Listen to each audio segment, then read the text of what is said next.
Ibu bapak, saudara-saudariku yang dikasihi oleh Tuhan, Shalom. Selamat berjumpa kembali dalam Renungan Harian Katolik Paroki Tomang, Jakarta. Hari ini hari Rabu, tanggal 21 Agustus tahun 2024. Tema renungan kita hari ini adalah Allah itu murah hati. Ibu bapak, saudara-saudariku yang dikasihi oleh Tuhan, mungkin Anda pernah mendengar nama Stevie Wonder.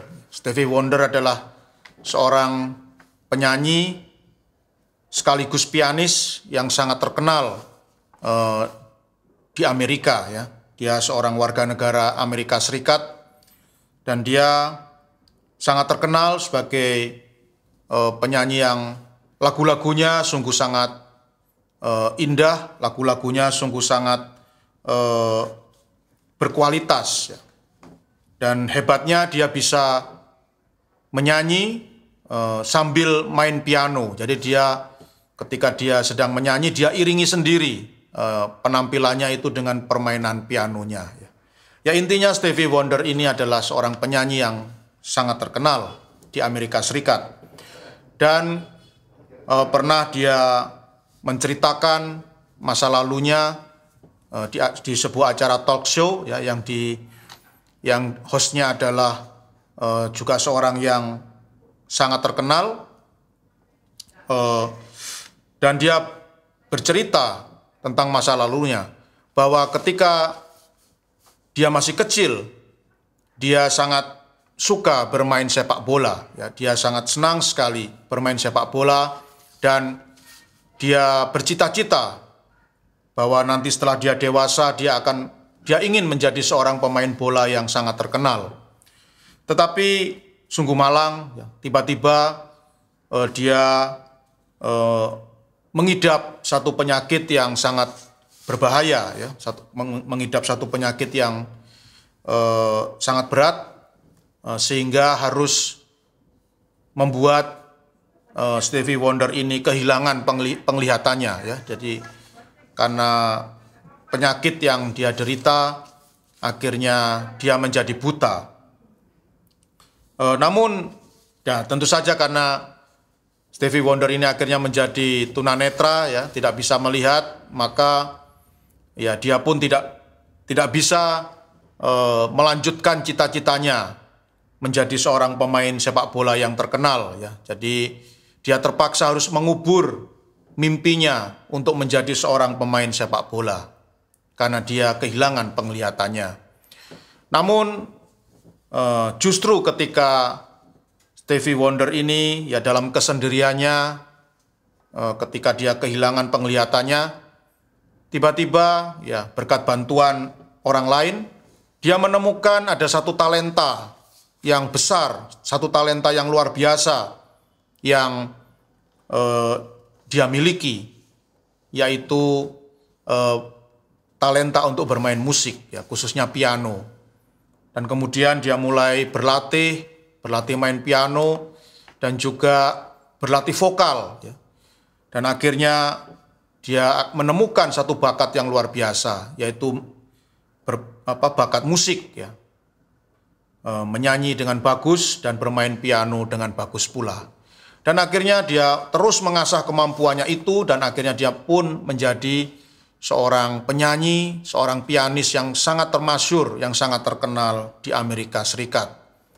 Dan kepada wartawan yang mewawancarainya, dia berkata bahwa dia sungguh sangat bersyukur. Nah, ini luar biasa, ya. Ini satu sikap yang sangat luar biasa. Jadi Stevie Wonder ini justru dia berkata, saya sangat bersyukur bahwa saya boleh mengalami kehilangan penglihatan. Saya bersyukur bahwa saya atas kehendak Tuhan menjadi seorang tunanetra. Seandainya saya tidak tunanetra, seandainya saya bisa melihat, mungkin betul saya akan menjadi seorang pemain sepak bola yang terkenal. Tetapi saya tidak akan menjadi seorang penyanyi, seorang pemusik yang sangat terkenal seperti sekarang ini. Justru karena hilangnya penglihatan saya, saya boleh menjadi seorang artis, boleh menjadi seorang penyanyi dan pemain musik yang handal, yang termasyhur di dunia.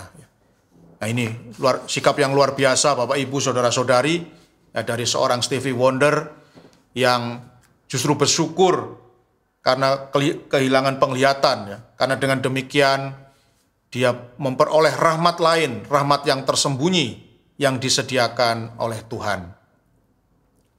Ibu bapak, saudara-saudariku yang dikasihi oleh Tuhan, dalam Injil Matius bab 20 ayat 1 sampai dengan 6, Tuhan Yesus memberi kita sebuah perumpamaan. Tuhan Yesus bersabda bahwa kerajaan sorga itu seumpama seorang pemilik kebun anggur yang pagi-pagi buta mencari tenaga kerja, mencari pekerja untuk kebun anggurnya. Ya, diperkirakan ya pertama kali dia keluar itu sekitar jam 6 pagi.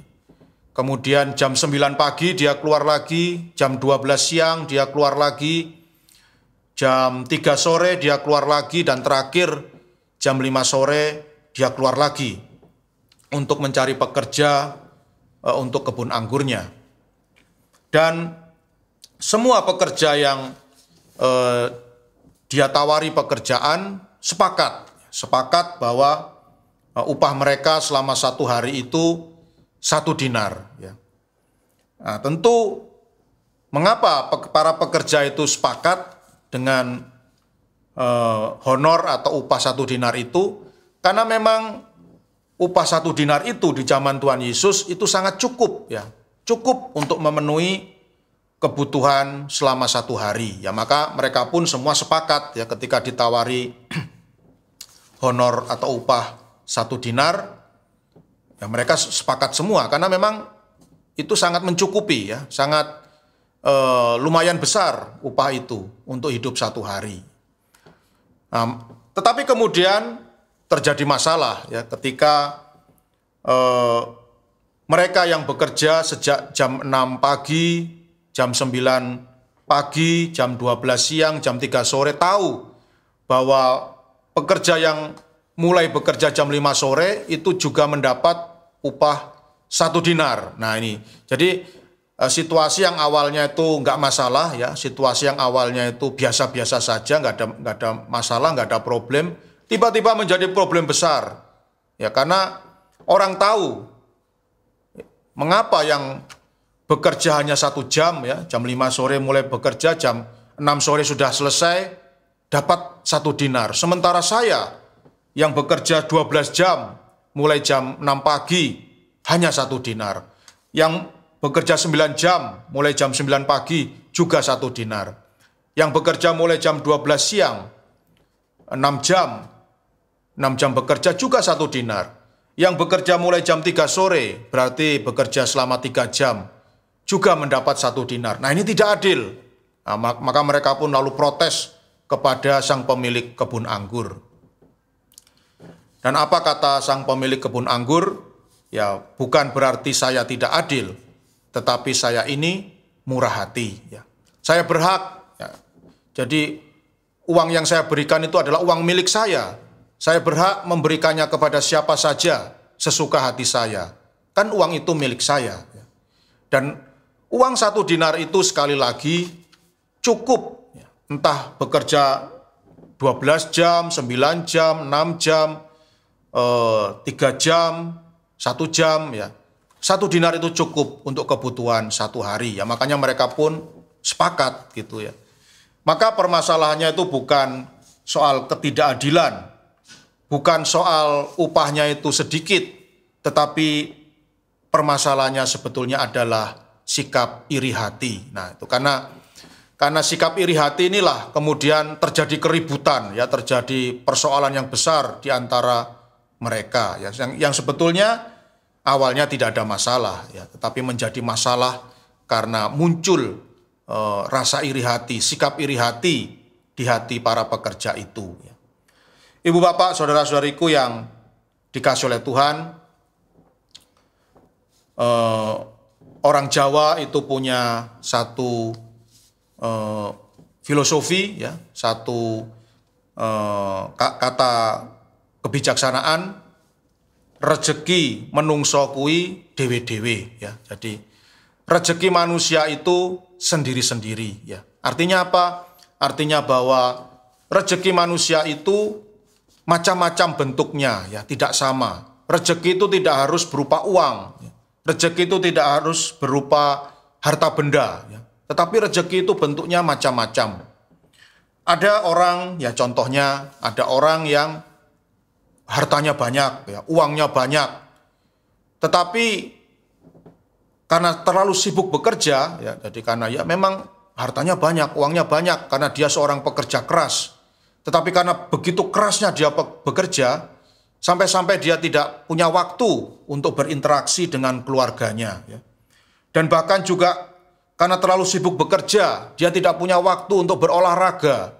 Dan akhirnya, ya selain hubungan dengan keluarganya renggang, lalu badannya, ya, atau tubuhnya juga sering sakit, ya, sering sakit karena jarang berolahraga, tidak punya waktu, ya, untuk olahraga dan berinteraksi dengan keluarga karena begitu sibuknya pekerjaan. Memang uangnya banyak, hartanya banyak, tetapi dia tidak memiliki yang lain. Namun di lain pihak ada orang yang hartanya tidak banyak, uangnya tidak banyak, tetapi dia masih memiliki berkat yang lain. Dia punya banyak waktu, ya. Dia punya banyak kesempatan untuk berinteraksi dengan keluarganya. Dia punya banyak waktu untuk berolahraga sehingga badannya selalu sehat, ya.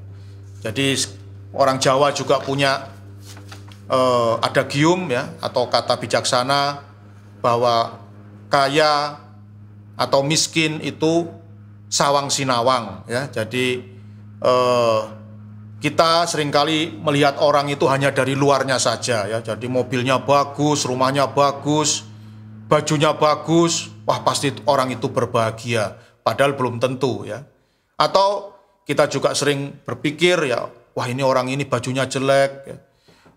Sepatunya itu aja, ya. Makannya sederhana. Wah pasti ini orang ini menderita hidupnya. Belum tentu, ya. Karena pada kenyataannya banyak orang yang kaya tetapi tidak bahagia. Ada orang yang tidak punya, ya, tidak kaya tetapi hidupnya penuh dengan kebahagiaan. Maka ibu bapak, saudara-saudariku yang dikasihi oleh Tuhan, belajar dari Injil hari ini kita disadarkan bahwa entah orang itu kaya, entah orang itu miskin, pada kenyataannya Allah itu selalu baik dan murah hati kepada kita, ya. Gereja Katolik tidak menganut ajaran, ya, kalau orang kaya itu pasti diberkati Tuhan, kalau orang miskin itu berarti tidak diberkati oleh Tuhan. Kita tidak menganut ajaran seperti itu, ya. Itu tidak ada hubungannya, ya. Orang antara berkat Tuhan dengan kondisi ekonomi itu tidak ada hubungannya, ya. Kita orang Katolik, kita percaya entah orang itu kaya, entah orang itu miskin, semuanya diberkati oleh Tuhan, ya. Karena rezeki dari Tuhan, rahmat dari Tuhan itu bentuknya tidak sama, ya. Bentuknya itu bisa berbeda, ya. Ada yang berbentuk harta kekayaan, ada yang berbentuk kesehatan, ada yang berbentuk banyaknya relasi, ya, punya banyak teman, ada yang dalam bentuk anak-anak yang berbakti kepada orang tuanya. Jadi macam-macam sekali bentuk rezeki itu, ya, tidak harus berupa uang dan harta kekayaan. Intinya entah kita ini orang kaya atau bukan, Allah selalu baik dan murah hati kepada kita semua. Maka ibu bapak, saudara-saudariku yang dikasihi oleh Tuhan, karena Allah itu selalu baik dan murah hati kepada kita semua, maka marilah kita hindari sikap iri hati, ya. Mari kita jauhkan sikap iri dengki dari hati kita masing-masing. Kita tidak perlu merasa iri kepada orang lain, ya. Karena sekali lagi Allah sesungguhnya mencintai dan memberkati kita semua dengan cinta dan berkat yang sama. Semoga dengan demikian, dengan memiliki hati yang bersih, hati yang bening, hati yang jernih, hati yang bebas dari sikap iri hati, kita semua boleh dipenuhi dengan sukacita dan damai sejahtera. Tuhan memberkati.